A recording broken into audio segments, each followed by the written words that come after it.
রাসূল বললেন আনা মদিনাতুল ইলম ওয়া আলিয়ুন বাবুহা, আমি হচ্ছে মদিনার শহর আর সেই ইলমের দরজা হচ্ছে হযরত শের খুদা হেদারে কারার। এজন্য মাওলানা আলী বলেছেন যে রাসূলের কাছে যদি একবার যাও আমি আলীর কাছে দুইবার আসতে হবে। সুবহানাল্লাহ। সাহাবারা আশ্চর্য হয়ে গেলেন আর রাসূলুল্লাহ সাল্লাল্লাহু আলাইহি সাল্লামের বারগাতে গেলেন, গিয়ে মাওলানা আলীর বিরুদ্ধে ক্লেম করতে লাগলেন, ইয়া রাসূলুল্লাহ মাওলানা আলী বলেছেন আপনার কাছে একবার আসলে শেরে খুদা হেদারে কারার মাওলানা আলী মুশকিল কুশার কাছে নাকি দুইবার যেতে হবে।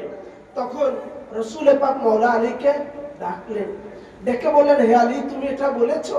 তিনি বলতেছেন ইয়া রাসূলুল্লাহ ইয়া হাবিবাল্লাহ বিআদবি মাফ করবেন, হ্যাঁ আমি বলেছি। তো বলল কেন? মাওলানা আলী বলতেছেন আপনি না বলেছেন আনা মদিনাতুল ইলম ওয়া আলিয়ুন বাবুহা, আপনি বলেছেন আমি মদিনার ইলমের শহর আর তার দরজা আলী।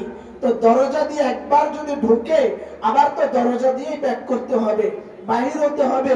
তো যদি আমি দরজা হই তো দরজা দিয়ে আপনার কাছে যাবে আর আপনার কাছ থেকে বাহির হওয়ার সময় আমার মাধ্যমেই আসবে। তার মানে হলো আপনার কাছে যদি কেউ একবার যায়, আমি যেহেতু দরজা, আমি আলীর কাছে দুইবার আসতে হবে।